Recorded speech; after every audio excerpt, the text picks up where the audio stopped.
Joseph Kabila Kabange. Mina kuita malangapi. Njimu bile msambu imuni. Na bengi yo combien de fois? J'étais appelé combien de fois? Donc, Joseph Kabila, tel que tu es là, papa, je prends la décision ce soir, une décision unilatérale, accompagnée de tous les Congolais de bonne qualité. Nous te chassons de l'université de Kara. On te chasse sans indemnité.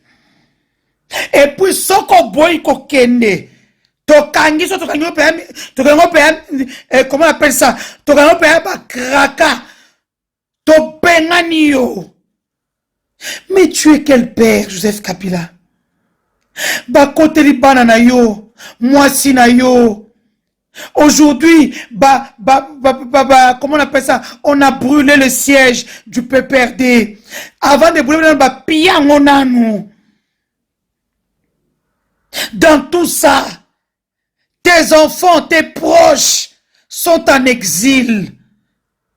Joseph Kabila, tu veux quoi dire aux gens que botikanga tranquille? Comme Jean-Baptiste avait dit, est-ce que c'est toi qu'on attend ou bien qu'on attende un autre? C'est très simple. La réunification, la pacification du Congo passe par les stratégies de chasser Félix Tshisekedi du pouvoir, d'empêcher la révision ou le changement de la constitution, de mettre tous les Congolais d'ici et d'ailleurs autour d'une même table, faire des stratégies, amputer à Félix le Katanga, le grand Katanga. Je parle ici de Kalemi, Lualaba, je parle de Lubumbashi. Regardez ce qui est en train de se passer. Des pasteurs kassaïens, je vous dis, je viens d'entendre des pasteurs en train de prêcher à l'église. On dit que vous les Katangais qui ne voulez pas le changement de la constitution, Bolongwa Katanga, mais vous prenez pour qui vous n'êtes pas chez vous. Posez pas na pinoté. Ce que vous faites va rattraper ma tribu du Kasaï. Tu t'es entendu en bila, Mobutu était là. Il est parti. Qui a connu Baramoto, Ngwanda, Kalev, le lion du Katanga? Ils sont partis. Tout ça, c'est toi, Joseph Kabila. Un civil te fait fuir. Même moi qui suis civil, n'azotche la Félix Libaya. Na silise maele a bloqué ngana ba numéro le nyoso lelo. Enfin, a bloqué ngata longolinga. Parce qu'il m'avait bloqué, ça ne veut pas me dire de l'inviter encore. Dans longolinga. Moi, je n'ai pas peur de ce régime-là, ni de Félix, ni de Lisette, ni de qui. Kabila, tu es militaire ou pas? Ceux qui ont reçu la Makambobo pour laisser tes enfants trimés. Papa, dis-nous, tu vas nous préparer Moutoumsouna Minicho. De toutes les façons, la région du Grand Lac, l'EAC, est en train de préparer quelqu'un pour prendre la relève. Comme je le disais ici, c'est un outsider qui va faire mieux les choses. Parce que j'ai l'impression que Joseph Kabila, en qui tout le monde est en train de donner tout son espoir, mettre tout son espoir, il est en train de décevoir. Joseph Kabila, ça c'est mon dernier appel. Soki, parce que je sais que tu seras à Goma, convoque une réunion. Lata Sokoto, bisous tour Lata Sokoto, Ouvira Mbalamo, Kalemi, Lualaba, Grand Katanga. C'est terminé, match est sili. Le gars ne va plus jouer. Regardez comment on est en train de traiter tes frères katangais qui sont chez eux. Joseph Kabila, Nabeto Bambata, Nazwa Simbu, Nabandoko Tukaopo, Pima de ta réserve ou quoi? On a récupéré les biens de tous tes enfants biologiques et ceux de ton parti politique. Sokoboy Loba. Que nous puissions préparer quelqu'un d'autre. Parce qu'à cette allure, ils vont changer la constitution. Félix va devenir le monarque. Il ne partira plus. Le peuple congolais, mon peuple, sera sous un joug. Et moi, étant Denis du Sochois, Mukwa Biaï, Wamwa Chabambumba Kundemba, Mukwa Ntombolo, Kumbujmaï, je n'accepterai jamais ça. Pour le peuple congolais, nous allons activer l'article 64. Yara Congo, Bozala calme. Dans 48 ans, nous allons Congo. Congo a bonne qualité, a bien salité qui chassate au Bozana, gouverneur Mbalala Pongi, gouverneur Moko, n'a aucune politique de la ville. Nous allons Congo a bonne qualité, là où c'est propre, là où les gens sont respectueux, dans ma belle famille. Joseph Kabila Kabange. Eza bacharnement na yo po yo moto sengaki yango. En tout cas, obanga ka président Joseph Kabila Kabange makasi.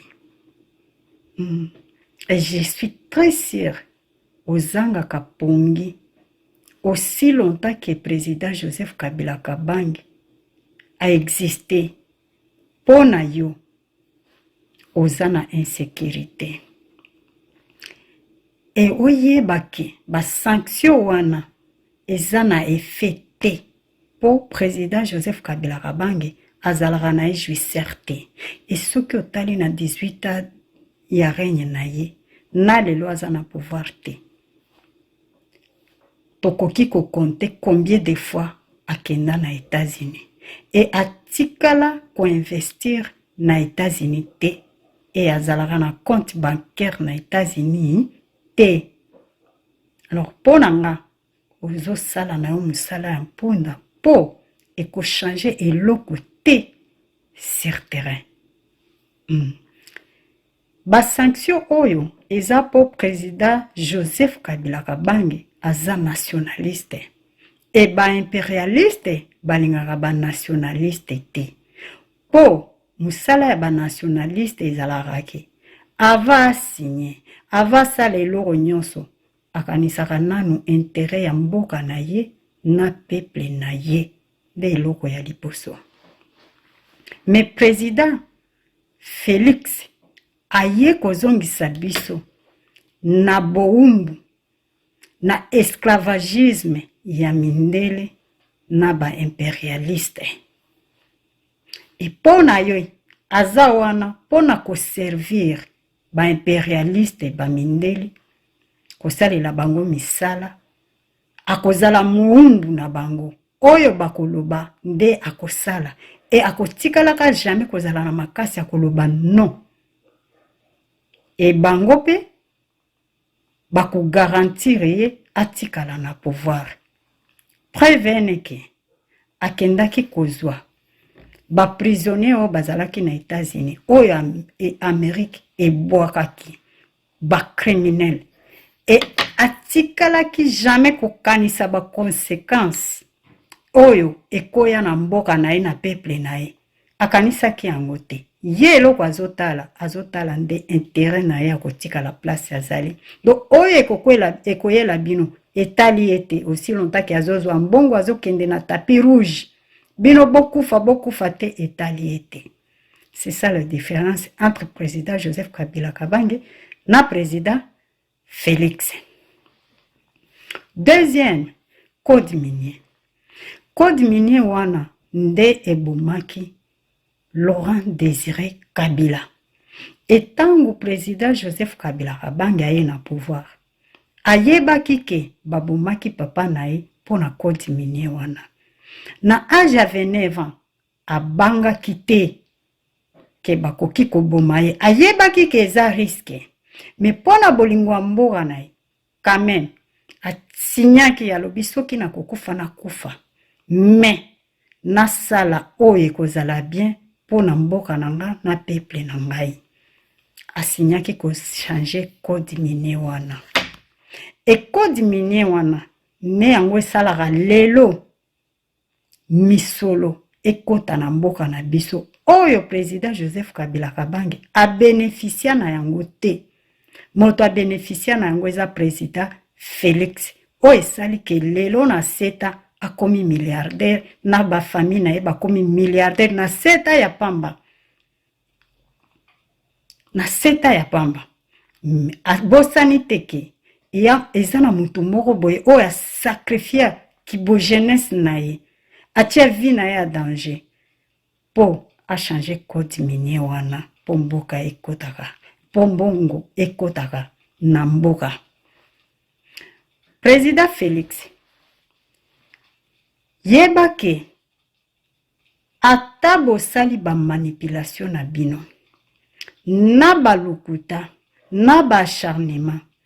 Bokoki jamais kolongola président Joseph Kabila Kabange na mitema ya peuple congolais te. Boyeba ke président Joseph Kabila Kabange aza porte-bonheur ya mboka wana. Peuple congolais bakobosanaka te ke po biso toyeba ke bakendaka ko voter. Eza po président Joseph Kabila Kabange alakisa biso nzela wana. Po lelo toyeba ke mboka toko bénéficier na ba minere na biso na ba ressources na biso. Eza po président Joseph Kabila Kabange a sacrifié azwaka risque ya ko changer code minier.